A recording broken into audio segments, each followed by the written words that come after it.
सर्वश्रेष्ठ श्री एकादशी व्रत है। समस्त विश्व में कोई ऐसा नहीं जो एकादशी व्रत की महिमा न जानता हो। एकादशी का प्रादुर्भाव और एकादशी जी की जो महिमा है उसके विषय में थोड़ी चर्चा करते हैं। सतयुग में शंखासुर का पुत्र मुर नामक दैत्य हुआ। शंखासुर को भगवान विष्णु ने मार डाला। इससे मुर को बड़ा दुख हुआ। इसका बदला लेने के लिए वो वन में जाकर मुर दैत्य घोर तपस्या करने लगा। उसके तपस्या से संतुष्ट होकर सर्व सामर्थ्यशाली भगवान ब्रह्मा जी उसके समीप आए और उससे कहा कि तुम वरदान मांग लो। यह सुनकर मुर दैत्य बोला कि हे वरदाता नाथ, देवता, दैत्य, मुनि, मनुष्य, शिव, विष्णु और बड़े बड़े लोकपाल, दिक्पाल, जहां तक आपकी सृष्टि है, मुझे कोई समर में न जीत सके न कोई मार सके, ऐसा वरदान दीजिए। इतना उसने तप किया मुर दैत्य ने कि भगवान ब्रह्मा को विवश होकर के ऐसा ही हो तथास्तु, ऐसा ही हो कहना पड़ा। अब ब्रह्मा जी ऐसा कह करके अपने लोक को चले गए। अब जो असुर है वो वर पा करके बड़ा बलवान हो गया। जिस लोकपाल के पास जाता ललकार कर उसे परास्त कर देता, क्योंकि मर सकता नहीं। ब्रह्मा जी ने ऐसा वर दिया है। लोकपालों को जीतकर समस्त लोकों पर अपना उसने अधिकार कर लिया और समस्त लोकपालों के पद पर वो दैत्यों को नियुक्त करता। दैत्य सदैव विपरीत भावना वाले, समस्त ब्राह्मणों को, भक्तों को, गाय को, ऐसे सब संतों को सताना, मारना, काटना, महान अत्याचार मुर दैत्य के द्वारा फैल गया। दुखी होकर के समस्त देवता भगवान शंकर जी के पास गए। भगवान शंकर जी सबको आश्वासन दिए, क्योंकि वो कल्याण स्वरूप है।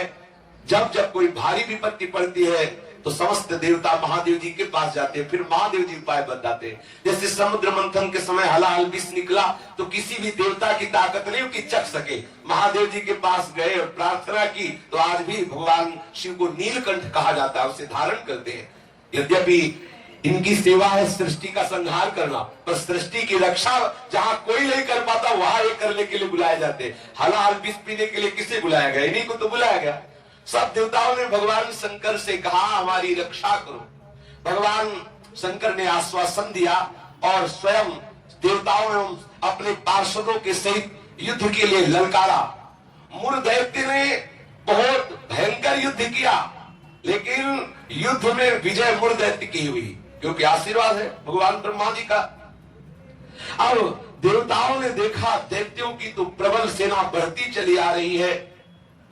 अब भगवान श्री हरि का स्मरण किया, भगवान विष्णु का कि हे नाथ आप ही रक्षा कर सकते हो।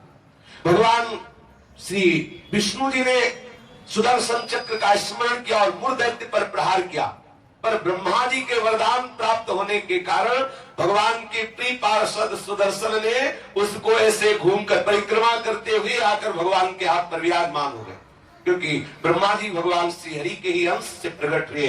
वरदान की मर्यादा रखने के लिए सुदर्शन चक्र जी समीप से जाकर वापस आ गए, लेकिन मुर दैत्य को मारा नहीं। अब तो हाहाकार मच गया कि अब ये प्रलयंकारी दैत्य जब भगवान शिव के वश में नहीं हुआ, बड़े बड़े लोकपालों को अपने अधीन कर लिया और भगवान विष्णु का सुदर्शन चक्र भी वापस हो गया, अब क्या होगा?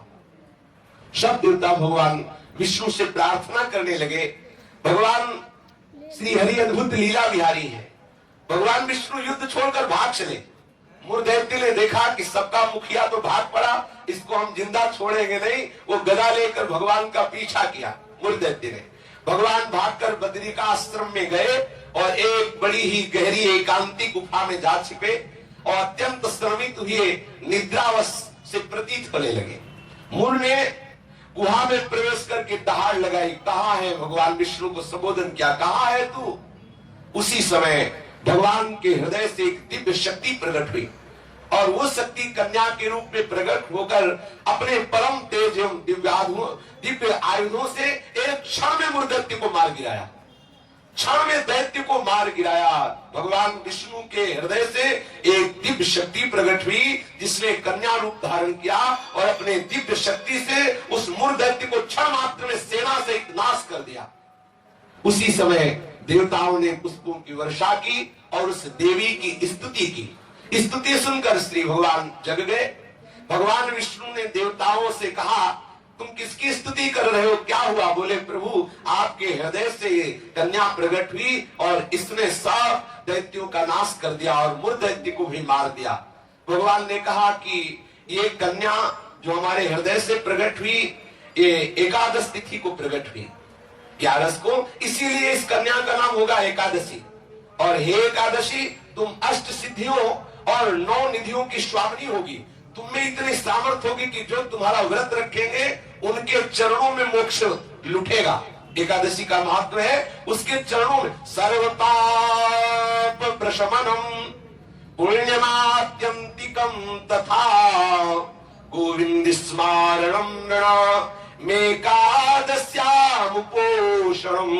जो एकादशी का उपवास करेगा वो निष्पाप हो जाएगा। जो एकादशी का उपवास करेगा वो बड़ा पुण्यात्मा होगा। जो एकादशी का उपवास करेगा उसे गोविंद के चरणारविंद की भक्ति प्राप्त होगी। श्री भगवान विष्णु ने कहा जो तुम्हारा व्रत करेगा, वो चाहे स्त्री हो चाहे पुरुष हो, वो जो कामना करेगा उस कामना की पूर्ति हो जाएगी। यदि कोई कामना नहीं करेगा तो मेरी भक्ति प्राप्त हो जाएगी। एकादशी व्रत 3 दिनों के साथ होने वाला बताया।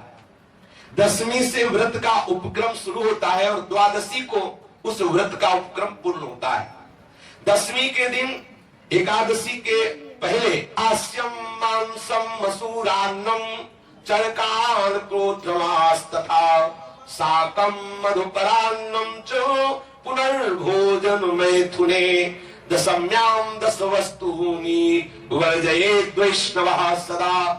जो एकादशी व्रत रहे उनको चाहिए कि 10वीं की तिथि में वो कांसे के पात्र में कुछ पावे ना, मसूर की दाल न पावे, कभी मांस का स्पर्श भी न करे, पाने की तो बात जाने दो, चना न पावे, कोदो न पावे, कोई साग न पावे और शहद न पावे और किसी दूसरे के द्वारा दिया हुआ भोजन न पावे और 2 बार भोजन न